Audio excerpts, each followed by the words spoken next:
ప్రియులారా, ఈ సమయంలో మనం అందరము దేవుని పిల్లలుగా మహోన్నతుడైనటువంటి ఆ దేవుణ్ణి ఆత్మతోనూ సత్యంతోనూ ఆరాధించడానికి మనం అందరము సంతోషంగా అనుకున్న సమయానికి వచ్చేసాము. వచ్చిన పిల్లలందరికీ ప్రభు పేరట వందనాలు తెలియచేస్తా ఉన్నాను. మనము చక్కటి పాటల ద్వారా దేవుని స్తుతించడము ఆరాధనలో భాగము, అలానే దేవుని యొక్క ఉపదేశం ద్వారా ఆధ్యాత్మికంగా బలపరచబడటము, దేవుడు నేరుగా మనతో మాట్లాడటము వాక్యము ద్వారా అనే విషయాన్ని గుర్తించి సంతోషంగా దేవుని సన్నిధిలో మనం గడుపుతూ ఉన్నాం. మనం ప్రతి ఆదివారము ఒక మంచి సందేశాలు పరిశుద్ధ గ్రంథం నుండి ఆధ్యాత్మికమైనటువంటి స్థితిలో బలపరచబడడానికి మనం అందరం సిద్ధపాటు కలిగి ఉన్నాం. ప్రియులారా, ఈ సందేశాలు కేవలం మన మేలు కొరకు రాయబడినటువంటి సందేశాలు కాబట్టి ప్రతి మాట మనకి ప్రయోజనకరంగా దీవెనకరంగా ఉండే విధంగా మనం సిద్ధపాటు కలిగి ఉండవలసిన వారమే. గత గడిచినటువంటి వారము ఏ పాఠం నేర్చుకున్నాం? మనం విశ్వాసములో వృద్ధి పొందుతున్నావా అనేటువంటి పాఠాన్ని మనం నేర్చుకున్నాం. ఈరోజు ప్రకటన గ్రంథంలో ఎఫెసీ సంఘాన్ని గురించి మనం ఆలోచన చేద్దాం. ప్రకటన గ్రంథంలో ఉన్న ఎఫెసీ సంఘం గురించి మనం కొన్ని విషయాలు మనం నేర్చుకోవడానికి సిద్ధపాటు కలిగి ఉన్నాం. ప్రభువుల ప్రియులారా, అందరూ ప్రకటన గ్రంథాన్ని తెరవాలని ఆశపడతా ఉన్నాను. ప్రకటన గ్రంథము 2వ అధ్యాయం. ప్రకటన గ్రంథము 2వ అధ్యాయంలో ప్రస్తావించబడినటువంటి సంగతులు మనం నేర్చుకుని ఆత్మీయంగా బలపడదాము. ప్రకటన గ్రంథంలో 7 సంఘాలు గురించినటువంటి ప్రస్తావన మనకు కనబడుతూ ఉంది. 7 సంఘాలు దేవుడు అనేకమైనటువంటి విషయాలు ఆ పత్రికల నుండి ఉనికిలో ఉన్న ప్రజెంట్ ఈ కాలపు సంఘాలకి ఒక మంచి సందేశాన్ని ఆయన నేర్పిస్తా ఉన్నాడు. 7 సంఘాలు అని అంటే 7 సంఘాలకు మాత్రమే ఈ సందేశం కాదు. 7 అనేటువంటి సంఖ్య ప్రకటన గ్రంథంలో పరిపూర్ణతకు సూచనగా ఉంది. పరిపూర్ణమైనటువంటి సంఖ్య 7 అనేటువంటి సంఖ్య అంటే ఆకాశం క్రింద భూమి మీద ఉన్న దేవుని సంఘాలకి ఈ వర్తమానము ప్రయోజనకరంగా దీవెనకరంగా వర్తింపజేసే విధంగా ఉంది అనేటువంటి విషయాన్ని మనం నేర్చుకోవాలి.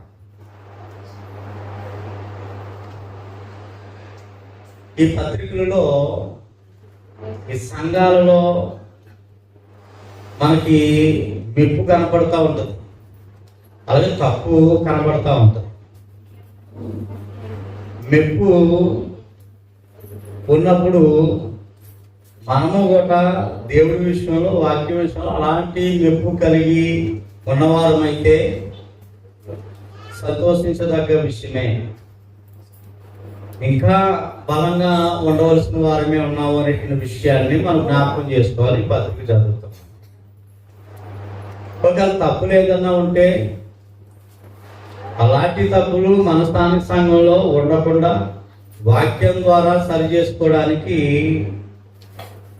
మంచి పత్రికలుగా ప్రయోజనకరంగా ఉన్నాయి అనేటువంటి విషయాన్ని మనం జ్ఞాపకం చేసుకోవాలి.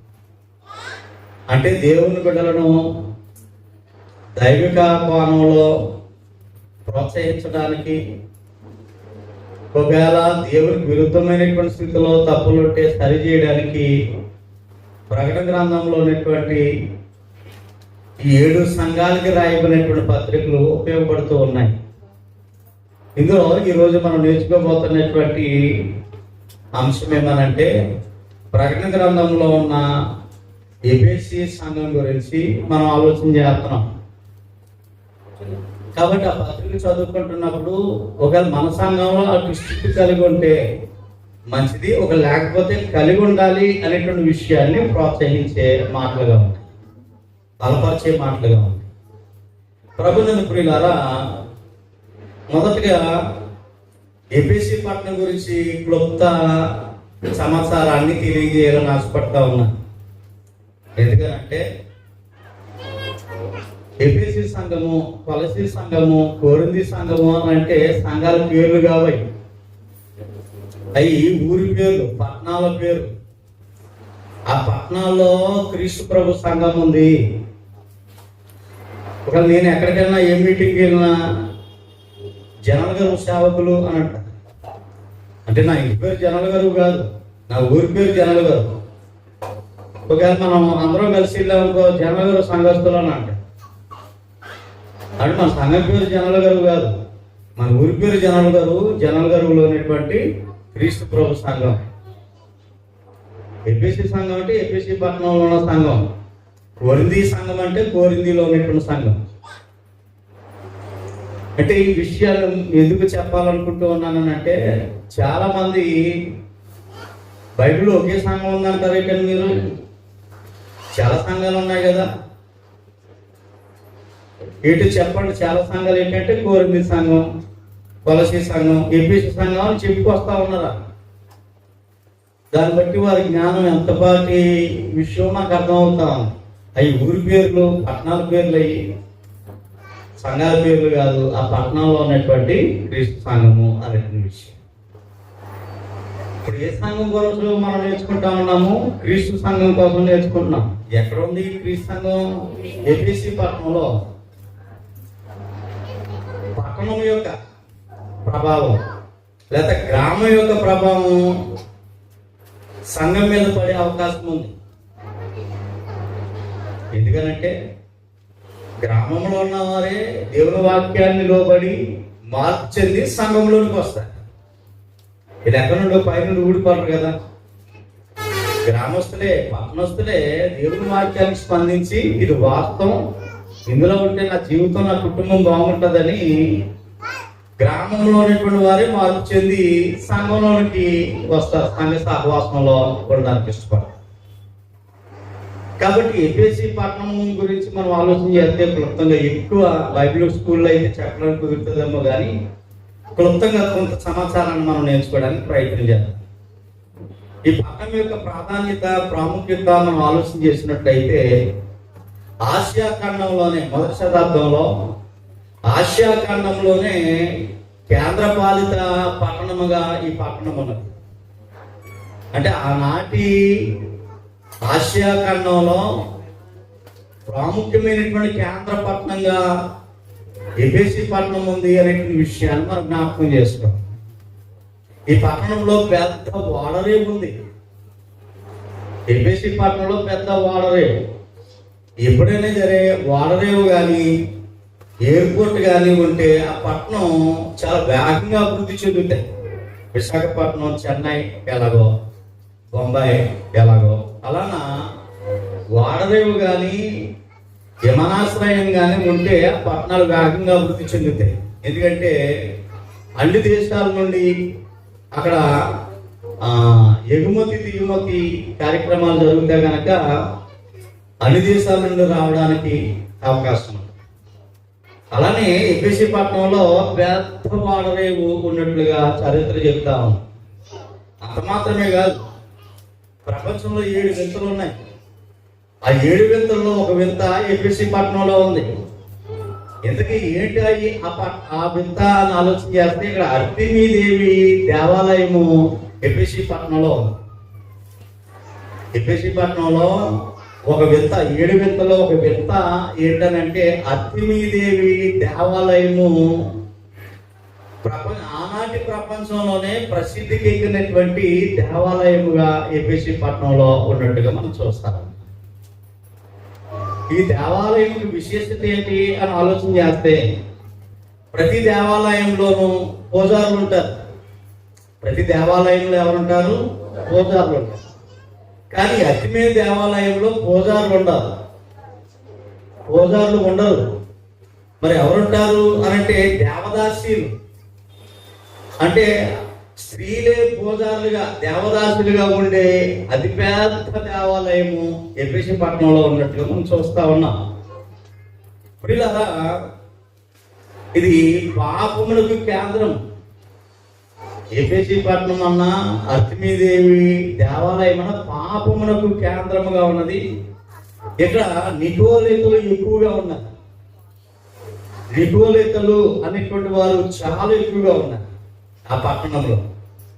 నికోలేతులు ఎవరు అని మీరు అడిగితే తర్వాత ఈ పాఠంలో నేను చెప్పే ప్రయత్నం చేస్తాను.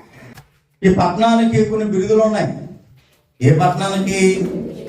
ఎఫెసు పట్టణానికి కొన్ని బిరుదులు ఉన్నాయి. ఏంటి ఆ బిరుదులు అని ఆలోచన చేస్తే, ఆసియా దేశపు వెలుగు అనేటువంటి బిరుదు.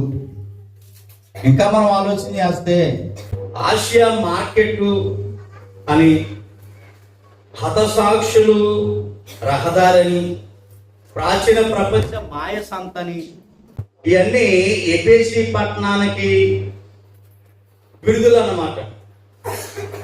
ఇందులో మంచి బిరుదు ఏది నాకు కనబడట్లేదు, కానీ మీరు ఏమైనా కనబడితే మీరు ఆలోచన చేయండి. ఆసియా దేశపు వెలుగని, ఆసియా మార్కెట్ అని, హతసాక్షుల రహదారని, ప్రాచీన ప్రపంచ మాయ సంత అని ఎఫెసు పట్టణానికి ఈ బిరుదులు మనకు కనబడతా ఉంది. ఇది కొంచెం సమాచారాన్ని పట్టణం గురించి మనం ఆలోచన చేశాం. ఎందుకంటే అలాంటి మాయ సంత కలిగినటువంటి, దేవదాసీలు ఉన్నటువంటి, ఆ పాపపు మార్కెట్ కలిగినటువంటి, అలానే హతసాక్షులు అంటే దేవుని కొరకు జీవించే వారిని చంపే పట్టణం లాంటి ఇంకా అనేకమైనటువంటి పరిస్థితులు ఆ పట్టణంలో ఉంటాయి. పాపానికి కేంద్రంగా ఆ పట్టణమో. అలాంటి భయంకరమైనటువంటి పట్టణంలో ఒక వెలుగు వెలుగుతా ఉంది క్రీస్తు సంఘం మొదటి శతాబ్దంలో. అలాంటి నేర చరిత్ర ఉన్నటువంటి ఆ పట్టణంలో భయంకరమైనటువంటి నరక ద్వారము. దీనికి మరొక పేరు ఏంటంటే నరక ద్వారం. అంటే ఒక వ్యక్తి నరకానికి వెళ్ళాలంటే టికెట్లు అక్కడే ఇస్తారట ఎఫెసు పట్టణంలో. ఆ బిరుదు అనమాట. నిజంగా అక్కడ ఇస్తారని కాదు, అలాంటి బిరుదు. అంటే నిత్యము పాపము ఇలాగా ఊగిసలాడుతూ ఉంటున్నటువంటి పట్టణము అనేటువంటి ఒక ఆలోచన పట్టణం గురించి. అలాంటి భయంకరమైనటువంటి పట్టణంలో క్రీస్తు ప్రభు సంఘం ఉంది. ఇప్పుడు ఆ సంఘం గురించి కొన్ని విషయాలు ఈ పత్రికలో రాస్తూ ఉన్నాడు. ప్రకటన గ్రంథంలో ఉన్నటువంటి ఎఫెసు సంఘం గురించి రాస్తా ఉన్నాడు. ఆ సంగతులు మనం ఆలోచన చేద్దాం. 2వ అధ్యాయం ఎఫెసులో ఉన్న సంఘపు దూతకు ఇలాగు రాయము, 7 నక్షత్రములు తన కుడి చేత పట్టుకుని 7 దీపపు స్తంభముల మధ్య నివసించేవాడు చెప్పు సంగతిని ఏమనగా అని చెప్తాడు. అంటే యేసు ప్రభు చెప్తున్నాడు, దీపస్తంభాలు 7 దీపస్తంభాలు అంటే 7 సంఘాలు. 7 సంఘాలైనా 8వ సంఘం లేదా 9వ సంఘం లేదంటే అది సంఖ్యాపరంగా కాదు. ప్రకటన గ్రంథంలో 7 అనేటువంటి సంఖ్య సంపూర్ణతకు సూచనగా ఉందనేటువంటి విషయాన్ని ముందుగా చెప్పారు. అంటే ప్రపంచంలో ఉన్నటువంటి క్రైస్తవ సంఘాలకి ఆధిపత్యాన్ని వహిస్తూ ఉన్నాడు, అధిపతిగా ఉన్నాడు, రారాజుగా ఉన్నాడు మన ప్రభు. ఆ ప్రభు చెప్తున్నటువంటి సంగతులు. అలాగే ప్రపంచవ్యాప్తంగా ఉంటున్నటువంటి సంఘంలో మన జనాల గారు ప్రియ సంఘం కూడా ఒకటి అనేటువంటి విషయాలు మనం జ్ఞాపకం చేసుకుంటాం. ఇంకా మనం ఆలోచన చేద్దాం, ఏమని చెప్తూ ఉన్నాడు ఆయన అన్న విషయాన్ని మనం జాగ్రత్తగా పరిశీలన చేద్దాం. దేవుడు ఏం చెప్తూ ఉన్నాడు జాగ్రత్తగా ఆలోచన చేసి ఈ విషయాలు మీరు జాగ్రత్తగా పరిశీలన చేయాలి. అందరూ గ్రంథాలు తెచ్చారా? గ్రంథం ఏంటండి? ప్రకటన గ్రంథంలో 2వ అధ్యాయం మనం చదువుకుంటా ఉన్నాం. 2వ వచనం, నీ క్రియలను, నీ కష్టమును, నీ సహవాసమును నేను ఎరుగుదును అన్న విషయాన్ని జ్ఞాపకం చేస్తా ఉన్నాడు. ఈ పత్రిక ఎవరు రాస్తున్నారు? ఈ పత్రిక ఎవరు రాస్తున్నారండి? యేసు ప్రభు వారే. సంఘాలకి యేసు ప్రభు వారే విషయాలు చెప్తూ ఉన్నాడు. తన సొంత సంఘానికి తన సంఘంలో ఉన్నటువంటి తన బిడ్డలకు విషయాలను జ్ఞాపకం చేస్తూ ఉన్నాడు. ఎఫెసీ సంఘంలో ఉన్నటువంటి బిడ్డలను అభినందిస్తూ ఉన్నాడు. చూడండి, అభినందన అంటే ప్రభు చాలా సంతోషంగా ఉన్నాడు. సంఘంలో ఉంటున్నటువంటి సంఘ సభ్యులను గురించి అభినందిస్తూ ఉన్నాడు, గౌరవిస్తూ ఉన్నాడు, మర్యాదిస్తూ ఉన్నాడు, వాళ్ళని పొగుడుతూ ఉన్నాడు. ఎఫెసీలో ఉన్నటువంటి సంఘ బిడ్డలారా, మీ క్రియలను నేను ఎరుగుదును అని చెప్తా ఉన్నాడు. అంటే క్రియలను కలిగిన సంఘము ఎఫెసీలో ఉన్నటువంటి ఈ క్రీస్తు ప్రభు సంఘము క్రియలు కలిగినటువంటి సంఘము అనే సంగతిని మనం ఆలోచన చేస్తా ఉన్నాం. ఇలాంటి అభినందనే ప్రభు చేత జనల గరువులో ఉన్నటువంటి క్రీస్తు సంఘ సభ్యులు కూడా పొందాలి. పరిశుద్ధ గ్రంథంలో ఉన్నటువంటి ప్రతి ప్రోత్సాహము మనల్ని బలపరచడానికి అనే సంగతిని మనం మర్చిపోకూడదు. నేరుగా ప్రభువే ఎఫెసీలో ఉన్నటువంటి సంఘస్థులను పొగుడుతూ ఉన్నాడు, వాళ్ళని ప్రోత్సహిస్తూ ఉన్నాడు. ఎఫెసీలో ఉన్నటువంటి సంఘస్థులారా, మీ క్రియలను నేను ఎరుగుతున్నానంటే ఆ సంఘస్థులు ఏం కలిగి ఉన్నారు? ఇప్పుడు క్రియలను కలిగి ఉన్నారు. మనము ఒక్కసారి యాకోబు పత్రికను మనం ఆలోచన చేస్తే, యాకోబు పత్రిక 2వ అధ్యాయము 14 నుండి 26 వరకు ఉన్నటువంటి వాక్య భాగాలు మనం పరిశీలన చేస్తే క్రియలను కూర్చున్నటువంటి సంగతి అక్కడ రాయబడుతూ ఉన్నాయి. నా సహోదరులారా, క్రియలు లేనప్పుడు ఎవడైనాను తనకు విశ్వాసము కలదని చెప్పిన ఎడల ఏమి ప్రయోజనము? క్రియలు లేనప్పుడు నాకు విశ్వాసం ఉంది అని ఒకవేళ ఎవరైనా చెప్తే ప్రయోజనం లేదు. అంటే క్రియలు లేని వారికి విశ్వాసం ఉన్నా ఉపయోగం లేదు అనేటువంటి విషయం. నేను విశ్వాసిని అని అంటే ఆ వ్యక్తి ఖచ్చితంగా క్రియలను కలిగి ఉంటాడు. అంటే ఎఫెసీ సంఘంలో ఉన్నటువంటి బిడ్డలు విశ్వాసులా కాదా? చెప్పాలి, మీకు చెప్పాలన్నా, విశ్వాసులా కాదా? విశ్వాసులని ఎలా చెప్పగలుగుతున్నాం మనం? వారు క్రియలను కలిగి ఉన్నారు. వారు క్రియలు చేసే సంఘం, అందుకే వారు విశ్వాసులని మనం గుర్తించగలుగుతూ ఉన్నాం. పిల్లరా చూడండి, మనం జాగ్రత్తగా ఆలోచన చేసినట్లయితే అదంతా తర్వాత మీరు చదవడానికి సమయం లేదు. 26వ వచనంలో మనం ఆలోచన చేస్తే 24లో మనుషుడు విశ్వాసము మూలం మాత్రమే గాక క్రియల మూలమును నీతిమంతుడిగా ఎంచబడును. ఒక మనిషి విశ్వాసం ఉంటే సరిపోదు, విశ్వాసం ఉన్నటువంటి వ్యక్తికి క్రియలు ఉంటే ఆ వ్యక్తి క్రియల మూలముగా నీతిమంతుడిగా ఎంచబడతాడు. క్రియల మూలముగా నీతిమంతుడిగా ఎంచబడతాడు అనేటువంటి విషయం. ఆఖరిలో ఒక విషయం చెప్పాడు. 26వ వచనం, ప్రాణము లేని శరీరము ఎలాగూ శవమో అలాగే క్రియలు లేని విశ్వాసము శవము. శవము అనంటే మృతము అని రాశాడు. చచ్చిన వ్యక్తితో సమానము. లేదండి నేను వచ్చి కూర్చుంటానండి, ఆమె వెంటనే పోతానండి, నేను ఏ పని చేయనండి, నా పని ఏంటంటే అలా రావటం పోవటం, అదే డ్యూటీగా పెట్టుకున్నానండి అని అంటే ఈ వాక్యాన్ని మనం అప్లై చేసుకోవాలి. మనం నేర్చుకోవడానికి వచ్చాం. దేవుడు ఏ విషయాన్ని అయితే నాకు నేర్పిస్తూ ఉన్నాడో, అసలు మన ఇంటి దగ్గరే, నాయన నీ ఫాదర్ దగ్గర నేను వస్తా ఉన్నాను, నాకు నీ వాక్యం నేర్పించవా? ఒకవేళ నేను తప్పిపోతూ ఉన్నానేమో వాక్యంలో నుండి, సన్నిధిలో నుండి, విశ్వాసంలో ఒకవేళ నేను జిగదారిపోతూ ఉన్నానేమో, దయచేసి నాకు నీ వాక్యం నేర్పించవా నాయన? నీ ఫాదర్ దగ్గరికి వచ్చేస్తున్నాను, నేను స్థలస్థానం చేశాను, బట్టలు కట్టేసుకున్నాను, ఇంకా వెళ్ళిపోతున్నాను, నీ వాక్యం నాకు నేర్పించవా? ప్లీజ్ నాయన నాకు వాక్యం నేర్పించవా అని ఇంటిగా అలా బ్రతిమలాడి మందిరానికి రావాలి. ఇది మనకు కాదులే అనుకోకూడదు.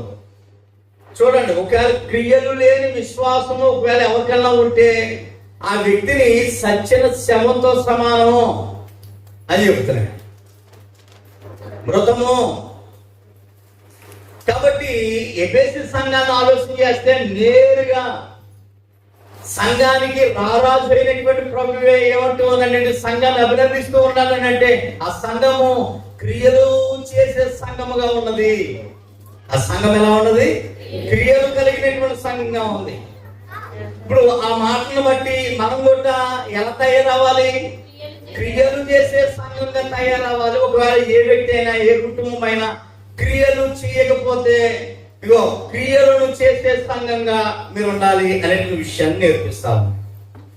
రెండోదిగా మనం నేర్చుకోబోతా ఉన్నాం, నీ కష్టమును నేను ఎరుగుదును అని అంటా ఉన్నాయి. కష్టాన్ని అంటే కష్టపడే సంఘం. ఎఫెసీలో ఉన్నటువంటి క్రీస్తు ప్రభు సంఘ బిడ్డలు కష్టము కలిగినటువంటి సంఘం. అంటే ఆ కష్టపడే సంఘం. కష్టపడే సంఘం అంటే సోమరుల కారన్నమాట. ఎఫెసీలో ఉన్నటువంటి సంఘ బిడ్డలు సోమరులు కాదు, కష్టపడే సంఘ బిడ్డలు ఆ సంఘంలో ఉన్నారు. బస్ చాలా గొప్ప సంగతి. ఎవరు చెప్తున్నారు సంగతులు? దేవుడు మన ప్రభు చెప్తాడు, కష్టపడే సంఘం మీ కష్టాన్ని నేను ఎరుగుదును. ఇప్పుడు కార్యం కూర్చుంటలేదు, కష్టపడే వారిగా ఉన్నారు. ప్రధానంగా నా విషయంలో చాలా ఎక్కువ శ్రద్ధ తీసుకుని కష్టపడతా ఉన్నారు. కష్టపడే సంఘం అని అంటే ఆ సంఘంలో ఇప్పుడు సోమరులు లేరన్నమాట. సామెతల గ్రంథాన్ని మనం ఆలోచించాలంటే సోమరతనం గురించి చాలా విషయాలు మనకు కనబడతా ఉంటాయి. సామెతల గ్రంథము 24వ అధ్యాయం 30వ వచనం. సామెతల గ్రంథము 24వ అధ్యాయము 30వ వచనాన్ని మనం ఆలోచన చేస్తే సొలొమోను భక్తుడు చెప్తున్నటువంటి మాటలు, సోమరవాని చేను నేను దాటిపోగా తెలివి లేని వాని ద్రాక్ష తోట నేను దాటి రాగా ఇదిగో దాని అన్నంతటా ముళ్ళ తుప్పలు ఉన్నాయి. ఏమండి? ఆ దూలగుండ దాని నిండా కప్పి ఉన్నది. రాళ్ళు, తుప్పలు, గోళ్ళు అన్ని ఉన్నాయి. చుట్టూ ఉన్నటువంటి గోడ కూడా పడిపోయింది. దాన్ని చూసి నేను యోచన చేశాను, అసలు ఆ సోమవారం చేంజ్ చూసిన తర్వాత వచ్చి ఇలా ఉండకూడదు. పొలం ఉంది కానీ దాని నిండా రాళ్ళు ఉన్నాయి, తుప్పలు ఉన్నాయి, గచ్చిపోదలు ఉన్నాయి, భయంకరమైనటువంటి పరిస్థితి ఉంది. అంటే ఆ వ్యక్తి ఎవరని మనకు అర్థమవుతుంది? సోమరవాడు, కష్టపడు. మంచి ఇల్లు ఉంటుంది, శుభ్రం ఉండదు, మంచి బట్టలు ఉంటాయి, ఉదుక్కోరు.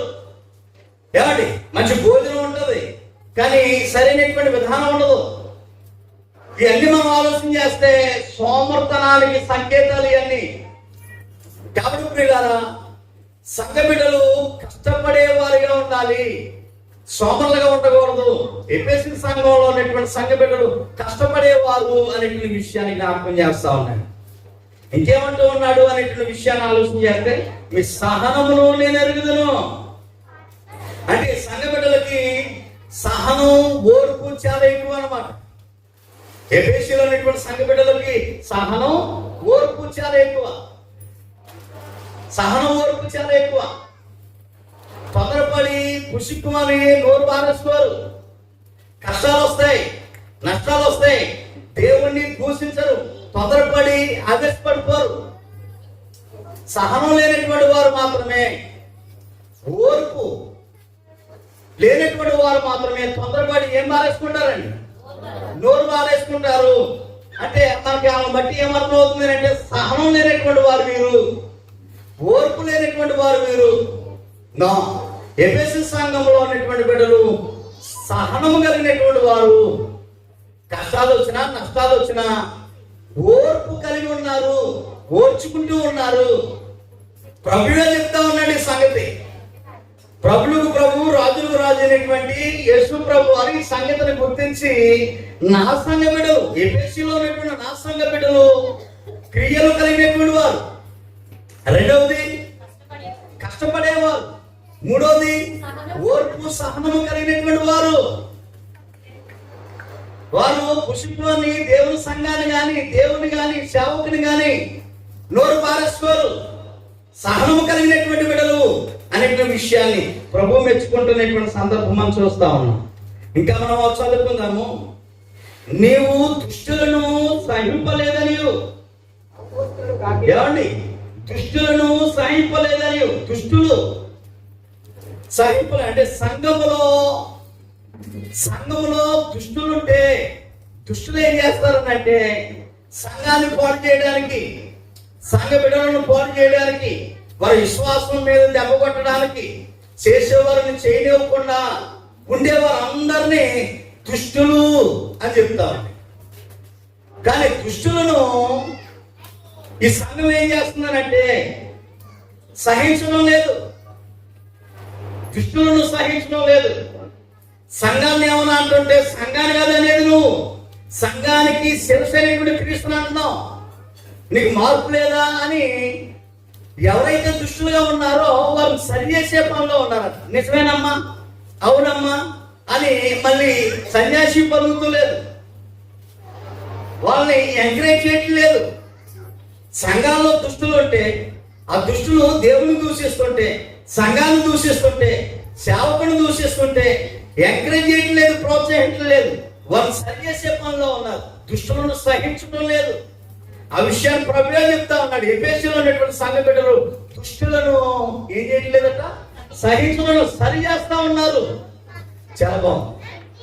ఇంకా మనం ఆలోచన చేస్తే ప్రభు ఏమంటూ ఉన్నాడు అంటే, అపోస్తులు కాని వారిని అపోస్తులుగా చెప్పుకునేటువంటి వారిని గుర్తించి పరీక్షించి వారిని అబద్ధికులు, మీరు అబద్ధికులు అనేటువంటి విషయాన్ని జ్ఞాపకం చేస్తాం. అపోస్తులు కాని వారిని కొంతమంది అపోస్తులుగా సెలమని అవుతూ ఉన్నారు. చాలా సార్లు బైబిల్ క్లాసుల విషయాలు చెప్పాను. ఎవరు అపోస్తులు అంటే యేసు ప్రభుతో సమకాలికులై ఉండాలి, యేసు ప్రభుని కళ్ళారా చూడాలి, యేసు ప్రభు బోధలు చెవులారా ఉండాలి, ఆయన చేసిన అద్భుతాలు కళ్ళారా చూడాలి, ఆయనతో పడుకోవాలి, ఆయనతో తిరగాలి, ఆయనతో తినాలి. అలాంటి వారికి మాత్రమే ప్రభు ఈ బిరుదునిచ్చాడు, అపోస్తులు అనేటువంటి బిరుదు. కానీ ఇప్పుడు మొదటి శతాబ్దంలో ప్రభుని చూసిన వారు ఉన్నారు, ప్రభుతో తిరిగిన వారు ఉన్నారు, ఆయనతో పడుకునే వారు ఉన్నారు, ఆయనతో నడిచిన వారు ఉన్నారు, ఆయన చేసిన అద్భుతాలు చూసిన వారు ఉన్నారు, ఆయన బోధలు శివులారా విన్న వాళ్ళు ఉన్నారు, ఆయన తాకిన వాళ్ళు ఉన్నారు.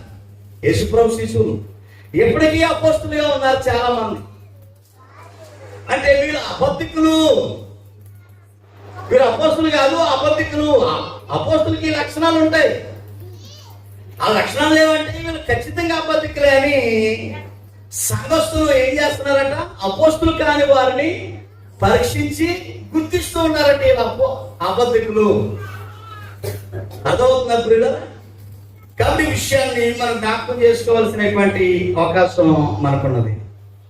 కాబట్టి దేవుడు ఈ పత్రికలో ఉన్నటువంటి, ఈ సంఘంలో ఉన్నటువంటి విశ్వాసులను, సంఘ బిడ్డలను ప్రోత్సహిస్తున్నటువంటి సందర్భం మనం చూస్తా ఉన్నాం. ఇంకా మనం జాగ్రత్తగా ఆలోచన చేసినట్లయితే ప్రియులారా, మనం చదువుకుంటా ఉన్న 3వ వచనంలో, నువ్వు సహవాసము కలిగి నా నామము నిమిత్తము భారము భరించి అలయలేదని నేను ఎరుగుతును. చూడండి మాట, చూడండి ఎంత బాగుందో. దేవుని నామ నిమిత్తం భారం భరించే సంఘం. ఎక్కడున్న సంఘం?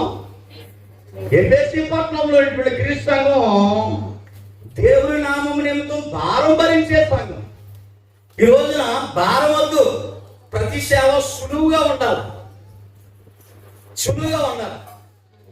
కష్టపడక్కర లేకుండా, చెమట ఎక్కకుండా ప్రతి పని సులువుగా ఉండాలని అలాంటి సేవను ఎంచుకునే వాళ్ళు చాలా మంది, అలాంటి పరిచర్యను ఎంచుకునే వాళ్ళు సమాజంలో దేవుని పేరు చాలా మంది ఉన్నారు. కానీ దేవుని నామ నిమిత్తము కష్టం అనుకోకుండా భారాన్ని భరించే సంఘము ఎఫెసీ పట్టణంలో ఉంది. అంటే మనం ఏదైనా పని చేస్తే అందులో భారం ఉండాలా, బాధ్యత ఉండాలా, కష్టం ఉండాలా, ప్రయాసం ఉండాలా. ఎందుకు ఈ ప్రయాసం నీకు? నా ప్రభు కొరకు. ఎందుకు ఈ భారం నీకు? నా ప్రభు కొరకు. నా ప్రభు నా కొరకు ఇంత చేసినప్పుడు ఆయన కొరకు, ఆయన నామ గురించి కనీసం ఇంతైనా నేను చేయలేనా అని ఎఫెసీలో ఉన్నటువంటి సంఘ బిడ్డలు భారం అనుకోకుండా బాధ్యత అయితే ఇష్టంగా దేవుని యొక్క ఘననామాన్ని పొగుడుతూ చాలా ప్రాంతాలకు సేవకు వెళ్తున్నప్పుడు ఈ మధ్య మనం చేసే ప్రతి కార్యం అందరికి తెలుస్తా ఉంది కాబట్టి బాబాయ్ ఎవరు చేయట్లేదు, బలి చేస్తున్నారు అనేటువంటి విషయం నిజమే. ఆదిమ సంఘస్థులు దేవుని పనిని భారంగా, అంటే బాధ్యతగా వారు తీసుకున్నారు. ఆ కోణంలో ఒకవేళ మనం వెళ్ళకపోయినట్లయితే మనం ఎంత గొప్ప సేవకుడైనా, ఎంత పెద్ద సంఘమైనా నిష్ప్రయోజనము. ప్రభు నామ నిమిత్తం, దేవుని నామ నిమిత్తం భారం భరించే సంఘముగా ఏ సంఘం ఉందట? ఎఫెసీలో ఉన్నటువంటి క్రీస్తు సంఘము. కాబట్టి విషయాలన్నీ మనం చదువుకుంటూ ఉన్నామనంటే మీరు కూడా ప్రభు చేత అలాంటి అభినందన పొందాలని అంటే విషయాలన్నీ మనం కలిగి ఉండాలి అనేటువంటి విషయం.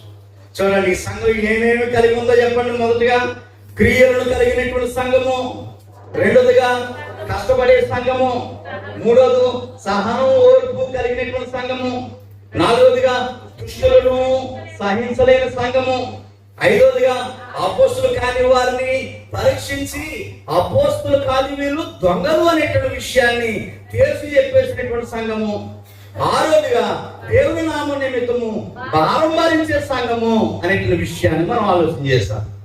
6వ వచనాన్ని మనం చదువుకుందాం. 6వ వచనంలో అయితే ఈ ఒక్కటి నీలో ఉన్నది అని ప్రభు చెప్తా ఉన్నాడు సంఘస్థుల గురించి. ఏంటది? నికోలెతల క్రియలు నీవు ద్వేషించి ఉన్నావు, నేను కూడా వీటిని ద్వేషించుచున్నాను. నికోలెతల క్రియలను సంఘస్థులారా మీరు ద్వేషించారు. ఇంతకీ నికోలెతలు అనేటువంటి వారు ఎవరు అనేటువంటి విషయాన్ని మనం పరిశీలన చేస్తే, ప్రియులారా, నికోలెతలు క్రియలు ద్వేషించే సంఘంగా ఈ సంఘం. ఇది మతపరమైనటువంటి బోధ చేస్తారు. నికోలెతలు అనేటువంటి వారు మతపరమైనటువంటి బోధలు చేస్తారు. మతపరమైనటువంటి బోధలు అంటే దేవుడు ఆదేశించినటువంటి విషయాలు కాకుండా వారి సొంత ఆలోచన, సొంత బోధలను దేవుని బోధగా ప్రజలకు చెప్తారు. వారిని నికోలెతలు అంటే దేవుని బోధ కాకుండా సొంత బోధను దేవుని బోధగా చెప్తారు. ఇది మతపరమైనటువంటి బోధలు. దేవుడి మాటలు కావయి, సొంత మాటలే. దేవుడు చెప్పాడు, అలా చేయకపోతే మీకు నాశనం వస్తుందని కరాఖండిగా చెప్పేస్తారట వీళ్ళు. నికోలే ఇలాంటి వారిని సంఘం గుర్తించింది. మరి చెప్తున్నారే అని అనలేదండి, సంఘం గుర్తించింది, ద్వేషించింది వాళ్ళు. ఇంకా మనం ఆలోచన చేసినట్లయితే వీళ్ళ గురించి, ప్రియ దేవుని బిడ్డలారా, ఈ నికోలెతలు అనబడినటువంటి వారు విశ్వాసుల మీద పెత్తనం చేస్తారు. విశ్వాసుల మీద ఏం చేస్తారు? మీరు పెత్తనం చేస్తారు. వాస్తవానికి దేవుని యొక్క చెప్పు చేతుల్లో సేవకుడు ఉండాలి, సంఘ బిడ్డలు ఉండాలి, విశ్వాసులు ఉండాలి. అంతేనా? దేవుని ఆధిపత్యం కిందే సంఘమంతా ఉండాలి. సంఘంలో సేవకుడు కూడా ఓ పాటే. నేనేం ప్రత్యేక, ఇక్కడ కూర్చున్నంత మాత్రం నేను ప్రత్యేకమేం కాదు. నేను క్రీస్తు సంఘంలో ఒక అవయవాలనే, మీరు క్రీస్తు సంఘంలో ఒక అవయవం. మనందరం కలిసి ఒక అవయవాలుగా ఉన్నాం. మనం అందరం ఎవరు ఆధిపత్యం కింద ఉండాలి? క్రీస్తు ఆధిపత్యం కింద ఉండాలి. ఆయనే రాజు కాబట్టి. కానీ ఈ నికోలెతలు అనబడినటువంటి వారు దేవుని ఆధిపత్యం కింద కాదని చెప్పేసి వీళ్ళ ఆధిపత్యం కింద ఉండేటట్లుగా నికోలెతలు అనబడినటువంటి వారు విశ్వాసుల మీద పెత్తనం సెలయిస్తారు. అంటే వారు గ్రిప్లో పెట్టుకుంటారనమాట ప్రతి వ్యక్తిని.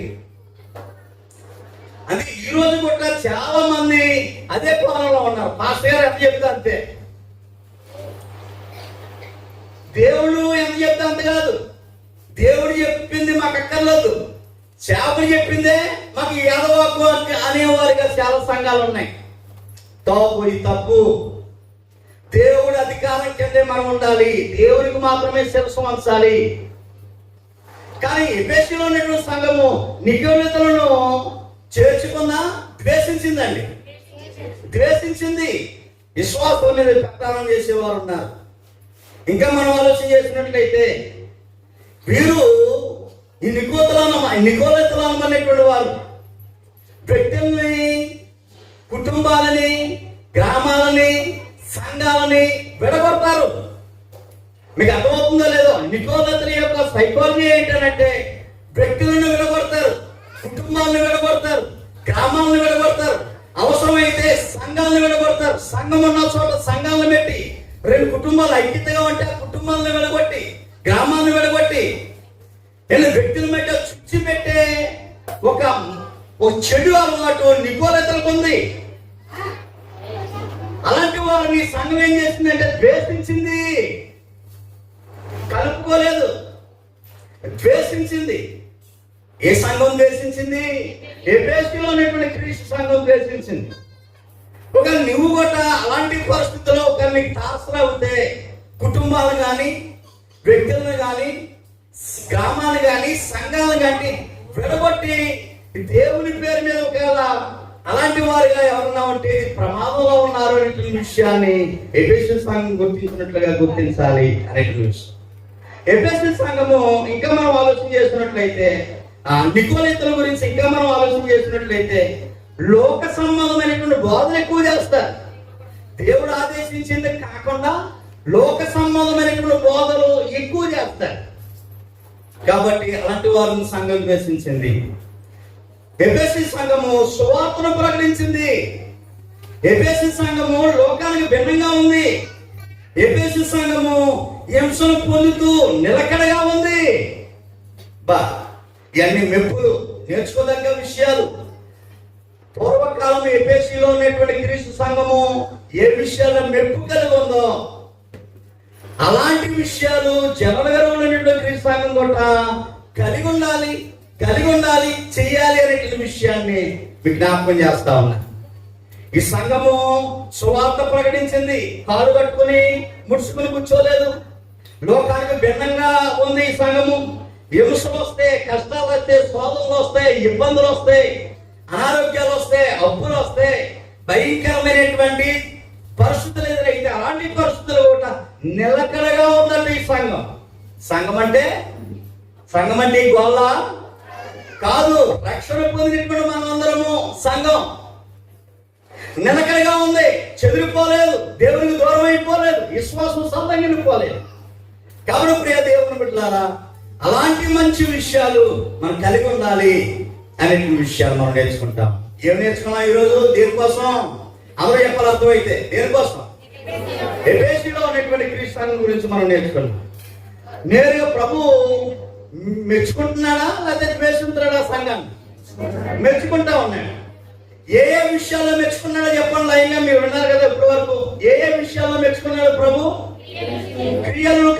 క్రియలు చేసే సంఘం అని, కష్టపడే సంఘం అని, సహవాసం ఓర్పు కలిగి ఉన్న సంఘం అని, దుష్టులను సహించలేని సంఘం అని, దొంగ పోస్టులను గుర్తించిన సంఘం అని, దేవుని నామము నిమిత్తం భారం కలిగినటువంటి సంఘం అని, నికోలితులను ద్వేషించిన సంఘం అని, సువార్తను ప్రకటించిన సంఘం అని, లోకానికి భిన్నంగా ఉన్న సంఘం అని, హింసలు వస్తే నిలకడగా ఉన్న సంఘము అనేటువంటి విషయాన్ని మనం నేర్చుకున్నాం. అలాంటి విషయాల్లో మనం కూడా బలంగా ఉందాం. దేవుని మాటలు వినేటువంటి మీకు ప్రభునామంలో ఉందా?